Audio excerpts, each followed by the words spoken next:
بسم اللہ الرحمن الرحیم۔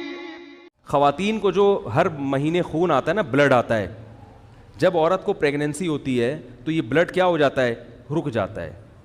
میں نے خود ایک ڈاکٹر سے براہ راست سنا ہے کہ اس جو بلیڈنگ ہوتی ہے نا عورت کو ہر مہینے، اس میں عورت کی انرجی زیادہ سرو ہوتی ہے، پریگننسی میں اتنی زیادہ سرو بولو بھائی نہیں۔ اب ڈاکٹر یہ تو بتاتے ہیں کہ جب عورت کو حمل ٹھہر گیا تو اس کو یہ بھی چاہیے، تو اس کو کیونکہ وہ بھائی ذہنی بچے کی تعمیر میں اس کو پروٹین چاہیے، اس کو آئرن چاہیے، تو یہ نہیں بتاتے کہ اگر وہ بچہ اس کے حمل نہیں ٹھہرے گا تو یہ انرجی ساری کیا ہو جائے گی؟ حیض کا خون بن کے ضائع ہو جائے گی، اور اس میں زیادہ ضائع ہوتی ہے۔ نہیں آ رہی بات سمجھ؟ تو پریگننسی کے دوران عورت کی صحت پہلے سے زیادہ اچھی ہو جاتی ہے۔ یہ جو متلی آنا یا اس قسم کی چیزیں ہیں یہ وقتی ہوتی ہیں، اندرونی طور پر وہ زیادہ صحت مند ہو جاتی ہے بنسبت پریگننسی کے بغیر۔ بچے کی جب ولادت ہوتی ہے اور جب بلیڈنگ ہوتی ہے تو اس میں جیسے ہم کمپیوٹر کو جا کے ریفریش کرتے ہیں نا، تو سارے وائرس، بعض دفعہ کمپیوٹر کا کوئی حل نہیں ہوتا، ٹھیک ہی نہیں ہو رہا تو لوگ کہتے ہیں ری اسٹارٹ کرو یار اس کو، کہتے ہیں نا، تو ری اسٹارٹ جب کرتے ہیں تو کمپیوٹر اپنی سیٹنگ لا کے دوبارہ سے نیا ہو جاتا ہے۔ بالکل یہی حال ہے کہ جب بچے کی ولادت ہوتی ہے اتنی زیادہ عورت کے جسم سے انرجی خارج ہوتی ہے، بلیڈنگ ہوتی ہے، جب وہ نفاس کا خون بند ہوتا ہے، جب عورت دوبارہ پھر بچے کو فیڈ بھی کراتی ہیں، جو کھا رہی ہیں وہ فیڈ بن کے نکل رہا ہے، اس سے جب دوبارہ کھانا شروع کرتی ہے نا تو پورا خون نیا ہو جاتا ہے۔ نہیں یاری بات میرا خیال ہے یہ ایسے ہے کہ جیسے وہ عورت اب وہ نہیں رہی ہے، اب دوسری بالکل وہ چینج ہو گئی ہے وہ۔ یہ بھی میں ڈاکٹروں کی تحقیق بتا رہا ہوں، یہ مشاہدے پر مبنی حقیقت ہے۔ شادی شدہ لوگوں سے پوچھ لو جا کے کہ ولادت کے بعد جب دوبارہ عورت کی صحت بحال ہوتی ہے نا، ولادت میں وقتی طور پر کمزوری ہوتی ہے، یہ ایسے ہی ہے جیسے آپ جب جاگنگ کر کے آتے ہیں تو اس وقت تو آپ تھک کے چور ہو چکے ہوتے، اب آپ نے 5 کلومیٹر دوڑ لگائی اور تھک کے چور ہو گئے، ہاں ہاں ہو کر رہے اور ایسے نیچے پڑ گئے، اس وقت ویڈیو بنا کے کوئی دکھائے کہ یہ ہوتا ہے جاگنگ کرنے سے، یہ ہوتا ہے جاگنگ کرنے۔ یہ بالکل ایسے ہی جیسے 12واں بچہ پیدا ہو رہا ہے اور بول فلم والوں نے ویڈیو بنا کے ڈال دی، یہ ہوتا ہے حال۔ ارے یہ تو ہوتا ہے لیکن یہ تھوڑے دن کے لیے ہوتا ہے، اس کے بعد یہ پہلے سے زیادہ نسوانی حسن بھی پیدا ہوگا، اس میں دوبارہ جوان ہو جائے گی، بشرطے کہ خوراک کیا ہو۔ لہذا جو کمبخت بے شرم لوگ اپنی بیوی کو کھلانے میں وہ کرتے ہیں نا کنجوسی، ان کو اولاد پیدا کرنے کا کوئی حق میں سمجھتا ہوں نہیں ہے۔ یہ واقعی ٹھیک ہے، کھلانا پڑے گا آپ کو اور اللہ دے گا آپ کو، کیونکہ اللہ نے رزق کا وعدہ کیا۔ اگر کوئی مرد بیوی کو نہیں کھلا رہا ان حالت میں تو وہ کنجوس ہے۔ سمجھ میں آ رہی ہے بات؟ کھلانا پڑے گا، آپ کے باپ کو بھی کھلانا پڑے گا ٹھیک ہے، تو وہ زیادہ اچھی ہو جاتی۔ تبھی آپ دیکھیں کہ ہماری دادیاں، میری دادی کی 13 سال میں شادی ہوئی تھی، 80 سال کے بعد انہوں نے یہ کہنا چھوڑ دیا تھا کہ میں 81 کی ہوئی ہوں، بس وہ 80 مانتی تھیں، 80 سے زیادہ ان کو 80 سے زیادہ نہیں، حالانکہ مجھے پتا تھا کہ 10 سال ہو گئے دادی آپ کو، ہم 80 کی ہیں۔ نہ اس زمانے میں کوئی ہاسپٹل تھے، نہ اس زمانے میں کوئی آئرن کے کیپسول دریافت ہوئے تھے، نہ کیلشیم کی گولیاں دریافت ہوئی تھیں، گڑ پیتی تھی ہماری دادی، بتاتی تھی ہم بہت مالدار تھیں ہماری دادی، ہم لوگ ددیال ننیال ہندوستان میں بہت زیادہ اللہ نے ان کو مال و دولت سے نوازا تھا، تو کھاتی تھیں، اور یہ نہیں کہ کوئی آرٹیفیشل چیزیں، وہ بتاتی ہم گنے کے جوس جب رس نکلتا تھا نا چینی بننے کے لیے تو گنے کے ڈونگے لے لے کے کیا کرتے تھے؟ جوس کے پی جاتے تھے۔ 80 سال کی عمر میں، 90 سال کی عمر میں ان کا انتقال ہوا ہے، اور وہ بھی اگر تھوڑا سا صحت کا خیال کر لیتی تو 90 سال میں بھی ان کا جانے کا پروگرام الحمدللہ نہیں تھا، کیونکہ وہ ان کو بلڈ پریشر ہو گیا تھا تو کیئر ہی نہیں کرتی تھیں، سب پھوڑ رہی ہیں، نمک بھی کھا رہی ہیں، اور پھر برین ہیمریج ہو گیا اور انتقال ہو گیا۔ تو جتنے بھی تھے، نانی ہماری ایسے ہی، ان کو اللہ نے بہت اولاد دی، وہ بھی 90 سال تک اور سب کچھ کھاتی تھیں۔ ابھی میں مل کر آیا ہوں، ہماری نانی کی ایک رشتے میں بہن لگتی ہیں، وہ نانی ہوئی ہماری، لاہور مل کر آیا ہوں میں ان سے، ان کی عمر بھی ماشاءاللہ 85-90 تک پہنچ چکی ہے، اور دھڑا دھڑ بچے ہیں ان کے، اللہ نے خوب اولاد سے نوازا، لیکن ماشاءاللہ زندگی۔ میں گیا تو پراٹھا کھا رہی ہیں، میں نے ان سے کہا کہ پراٹھا آج کل جوانوں کے ہضم نہیں ہو رہا، اب ان کے جو بیٹے تھے نا مجھے کہنے لگے یار ان کو سمجھاؤ پراٹھا تو نہ کھائیں یار اس عمر میں.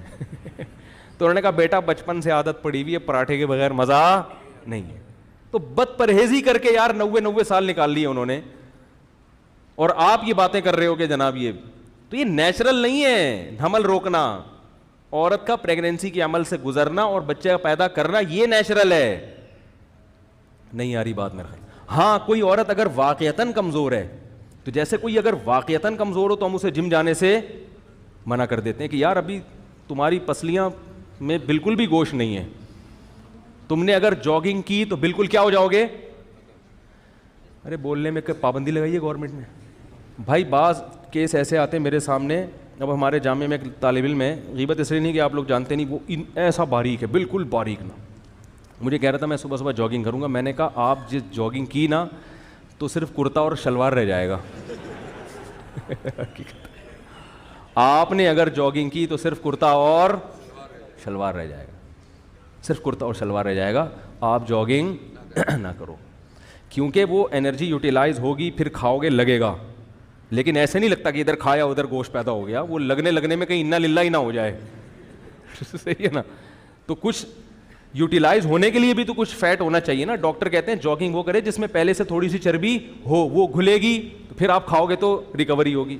وہ گھلنے کے لیے چربی نہیں ہے تو ڈائریکٹ, اور ماس بھی نہیں ہے تو پھر گھلے گا کیا, پھر تو مر جائے گا بھائی تو.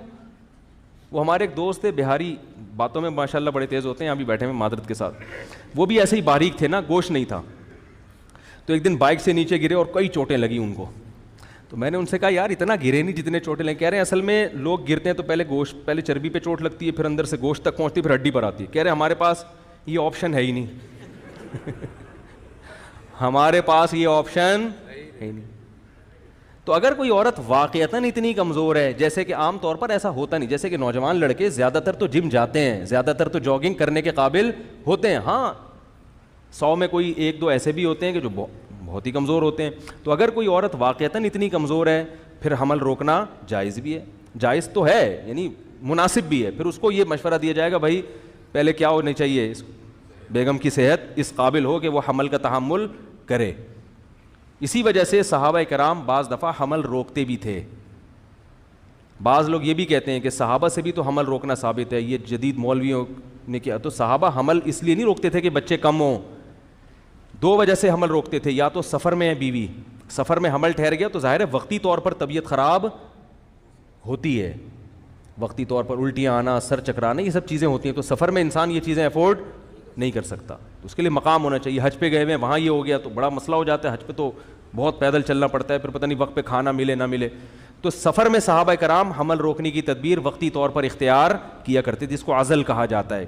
اسی طرح باندی سے ہم عزل کیا کرتے تھے تاکہ اولاد نہ ہو, کیونکہ باندی کی اولاد غلام پیدا ہوتی ہے.